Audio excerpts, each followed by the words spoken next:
everyone. Before we start, I would like to introduce myself. My name is Sinta, and today I'm conducting an academic interview. And our main topic is English will become a compulsory subject in Indonesian elementary school in 2027. Alright, for today's discussions, I will be interviewing Mr. Rizky, an elementary school English teacher. Together, we will explore two subtopics. In the first, there's the importance of learning English from an early age.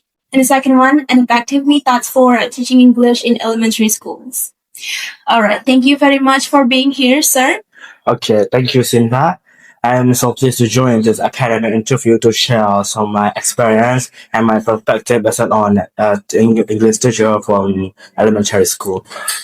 Alright, let me begin with our first subtopic. To start our discussions, why is it important to teach English to young children?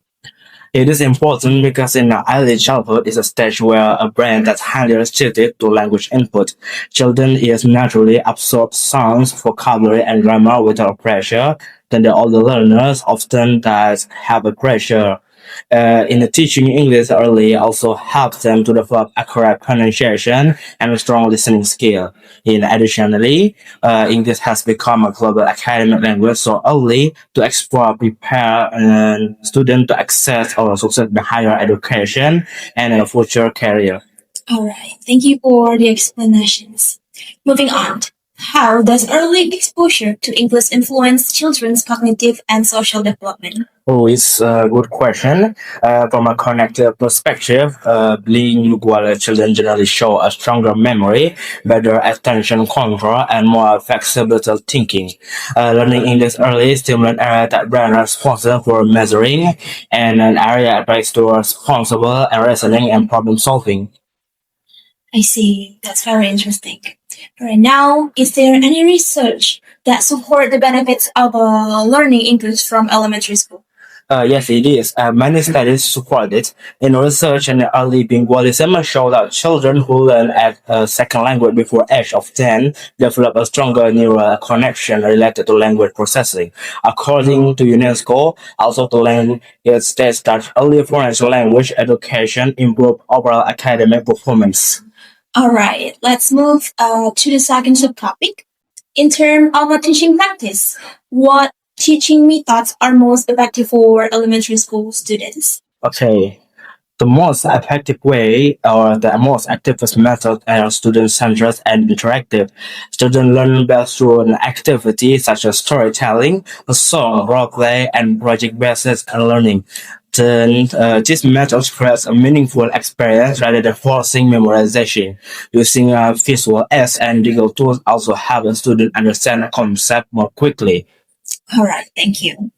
Speaking of classroom activities, what is the role of games and interactive activities in teaching English? A very good question, Rita. Games are extremely important because they increase motivation and reduce anxiety. For example, a vocabulary game, charts, and a flashcard race. And the movement game help the student learn without feeling anxiety. They active allow them to practice English naturally, enjoying when they have a learning process. Interactive activity is strengthening collaboration and communication among the students. Right? That makes sense.